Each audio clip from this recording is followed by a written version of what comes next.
பாகிஸ்தான்ல இருந்து பங்களாதேச பிரிச்சு கொடுத்தது யாருங்க? இந்தியாவை ஆண்ட அன்றைய இந்திரா காந்தி அம்மையார். துரோகம், பச்சை துரோகம் பண்றான். நம்ம நாட்டு தூதரத்தை அடிச்சு உடைக்கிறோம். இந்தியாவோட அடையாளம் பாகிஸ்தானும் பங்களாதேசும் 4 மாசம் தங்காது. நாட்டை இழுத்து முடிக்கணும், செத்து போடணும், இந்தியாவுக்கு வரணும். அப்படி இந்த நாட்டுல தின்ன சோத்துக்கு அந்த உப்பு விசுவாசம் பாருங்க, அந்த விசுவாசம் பங்களாதேஷ் முஸ்லீம்களுக்கு இல்ல. அதே மாதிரிதான் அரியலூர் மாவட்ட காவல்துறையும் விசுவாசம் எங்க வச்சிருக்கீங்க? பாகிஸ்தான் கொடியை நான் எரிச்சா எங்க?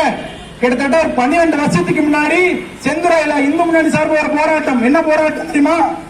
நம்ம பார்டர்ல ராணுவ வீரர்களை கொடூரமா கொண்டாடுங்க.